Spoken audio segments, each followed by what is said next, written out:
घायल व्यक्ति मेरे घाटोवासियों, आम आदमी के हक और अधिकारों के लिए ओरिजिनल मराठी एसोसिएशन की ओर से पूरे भारत के अंदर 224 दिवसीय अंतर्राष्ट्रीय मानवाधिकार जागरूकता आपके और आपके अधिकारों के लिए आपको जागरूकता का संदेश देते हुए ये यात्रा 224 दिन का सफर तय करके भारत के कई पड़ोसी राज्य कई पड़ोसी मुल्कों से होती हुई आज आपके शहर में है और आम नागरिक से अपील कर रही है कि मेरे घाटोवासियों, आप अपने मानवाधिकारों को पहचानो, आप अपने हक और अधिकारों के बारे में जागरूक बनो। आप अपने हक और अधिकारों के बारे में जागरूक होंगे तो आप अपने शहर और क्षेत्र के विकास में सरकार की जो लाभ की योजनाएं हैं आपके क्षेत्र के लिए है, उन सबका आप फायदा उठा सकते हैं। क्योंकि आज भारत को आजाद हुए 66 वर्ष हो गए। आजादी के बाद देश ने हर क्षेत्र में तरक्की की है, लेकिन उस तरक्की का लाभ देश के सिर्फ कुछ चुनिंदा लोगों तक ही सीमित रहा है।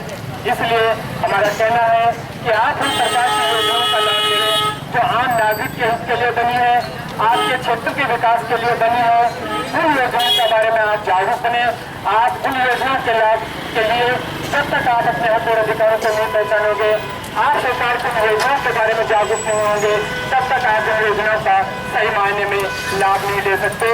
इसलिए मेरे घाटोवासियों, आप अपने मानवाधिकारों के बारे में जागरूक हो।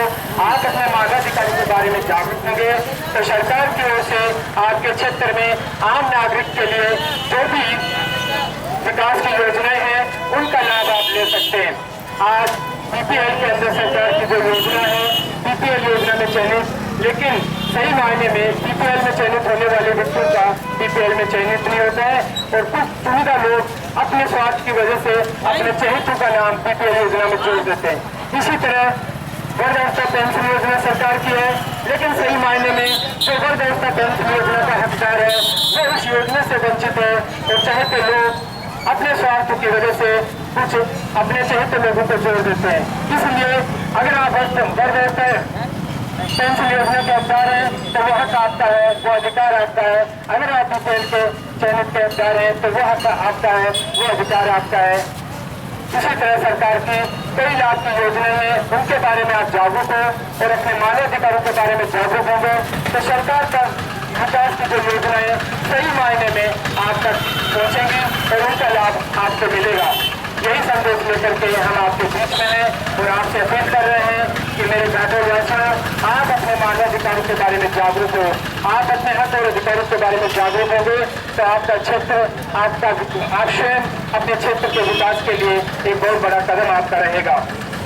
क्योंकि हमारा कहना है जब तक गांव और देहात की तरक्की नहीं होती तब तक सही मायने में आजादी का कोई औचित्य नहीं है।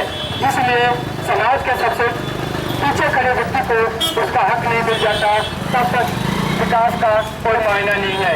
इसलिए मेरे शहरवासियों, आप अपने हक और अधिकारों के बारे में जागरूक हो और आपके क्षेत्र में जहाँ कहीं पर भी कोई भी सरकारी महकमा या सरकार का बाबू या सरकार का चहेता आपके हक और अधिकारों की अनदेखी कर रहा हो, आपकी बात नहीं सुन रहा हो, आपकी शिकायत पर ध्यान नहीं दे रहा हो, उन सबके खिलाफ आप आवाज उठाओ। आवाज उठाना आपका संवैधानिक अधिकार है। जुल्म के खिलाफ आवाज उठाना आपका मौलिक अधिकार है, क्योंकि आप स्वतंत्र भारत के स्वतंत्र नागरिक हैं और जुल्म के खिलाफ आवाज उठाना आपका संवैधानिक और मौलिक अधिकार है। यही संदेश लेकर के हम आपके बीच में आए हैं और आज हमें आगे चित्तौड़ जाना है। इसलिए हम आपसे अपील कर रहे हैं कि मेरे घाटोवासियों, मेरे प्रदेशवासियों, मेरे नगरवासियों, आप अपने हक और अधिकारों को पहचानो, आप अपने मानवाधिकारों को पहचानो और जुल्म के खिलाफ आप आवाज उठाओ। आवाज उठाना आपका मानवाधिकार है, अपने हक के लिए आवाज उठाना आपका मानवाधिकार है। मैं भारत और मेरे पदाधिकारी जो पर्चा दे रहे हैं उसे पढ़ें और उसमें आपको किसी प्रकार कहीं आपके सरकारी दफ्तर या कोई महकमा शिकायत नहीं सुन रहा हो, आपकी समस्या को ध्यान नहीं दे रहा हो, आपकी बात नहीं सुन रहा हो, उनके खिलाफ हमें लिखे। आपकी समस्या का समाधान होगा, आपकी बात पर ध्यान दिया जाएगा। जय हिंद, जय भारत।